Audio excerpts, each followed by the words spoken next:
Welcome, ladies and gentlemen. My name's Dychronic, your host on this Destiny 2 video, and today we're going to be taking a look at the Azur's inventory, my recommendations, random rolls, location, all that whatnot for October 2nd, 2020. This week you can find the Azur in his regular location on Isle, so just head over to the Giant Scar, make your way into this big cave here, and you can find him here right at the end of this cave. This is a high overview of everything that he does have available. My personal pick today are going to be the Hardlight and the Skull of Dychronic. Moving on, let's go ahead and get started with the weapon today. We have the Hardlight. Now this weapon used to be an absolute destruction hound in the Crucible, actually I believe this season until they nerfed it.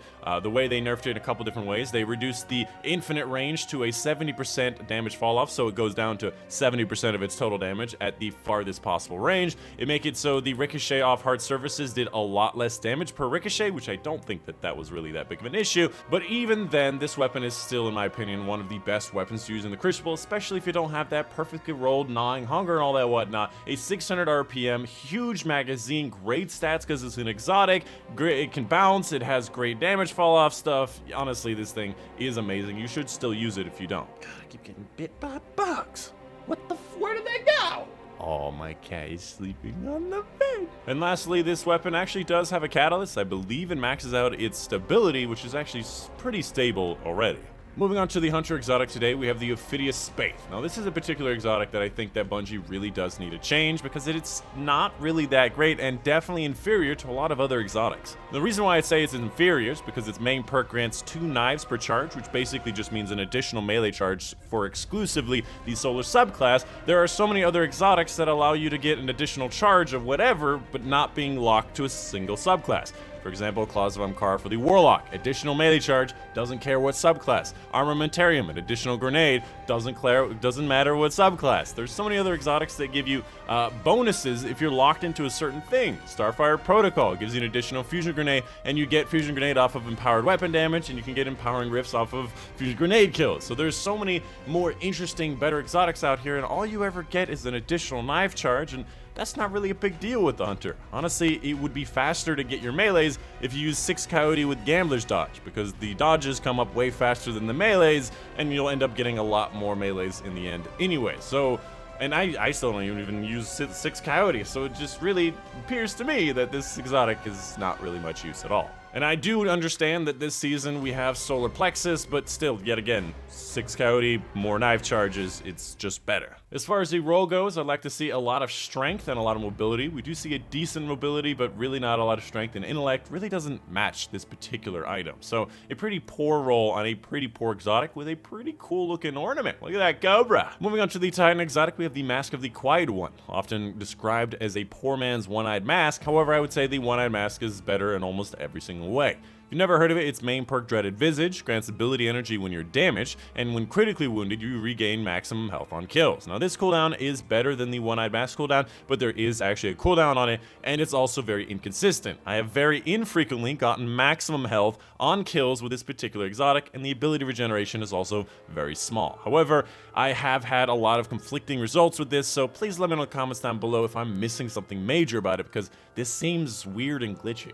As far as the roll goes, resilience is, I guess, synergetic with this, meaning that you can survive longer when you're damaged and you can survive longer when you're critically wounded, but I honestly don't really respect resilience that much, so I'd honestly like to see recovery, ability stuff for the ability regeneration things, and all that whatnot. So not a really great roll for not really a great exotic. And finally, for the Warlock exotic today, we have the Skull of Dychronic. I believe I put this in the top 5 for my Warlock exotics. This thing is not only a lot of fun, it also has great efficacy in the end game. If you've never heard of it, its main perk, Actual Grandeur, provides additional damage resistance during Nova Bomb. I believe you get like 75 to 80% damage resistance. It's the highest in the game. And Nova Bomb kills grant super energy, which is the big part, which you used to be able to get like your full Nova Bomb off of like 5 kills. Nowadays, 5 kills is closer to around a third of your super, and a lot of people have completely forgotten about it because you don't get your broken amount of super energy. But the thing is, getting more super energy or getting your super more frequently, especially this powerful of a super that's very safe to use,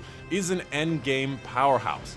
Not to say that I use this every time I play endgame. I'm more of a, Warlock or Controverse Hold kind of guy, but this particular exotic and getting super kills is something that will work in the endgame Master and Grandmaster Nightfalls. As far as the role goes, a primary in recovery is always nice to have. A secondary in discipline is You know, again, always nice to have. However, I would like to see a lot more in intellect. So maybe like an average to, oh wow, look at that. Also has low resilience. Maybe like an average to above average roll for an amazing exotic that I would highly recommend you pick up. This is definitely a roll that you can do a lot of great stuff with. Outside of that, make sure you're picking up your 5 swords for the high scoring Nightfalls on the regular Nightfalls. I will say though that they're going to be removing those regular Nightfall playlists next season, so this particular thing is not going to be that useful very long. The Invitation of the Nine for some powerful gear and some lore, and then finally an exotic engram. Any exotics that drop in the wild will be guaranteed to have a high stat roll and of course guaranteed to be an exotic.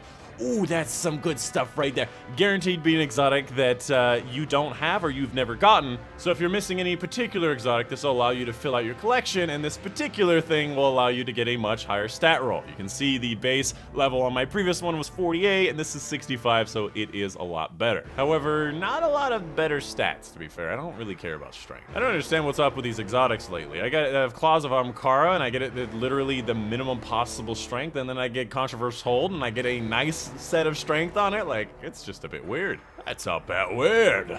Anyways, that's going to be pretty much the end of the Xur video. Let me know in the comments down below if any questions, concerns. Make sure you come check out my live streams that I have right after these streams. I also have a couple of special guests for this particular live stream, playing some Destiny 2, see what we're going on. We're going to be having a whole lot of fun, so come check it out. If you've never seen my live streams, we do a lot of different things. You can ask me a lot of different questions, especially these technical questions that I get a lot. A lot of people are wondering about a bunch of things on my spreadsheet, so come ask those questions. I'm very open. Oh, I knew that was going to happen. Yeah, that's the end of it. If you guys did enjoy, my name's Dychronic, and I'll see you guys on the next one.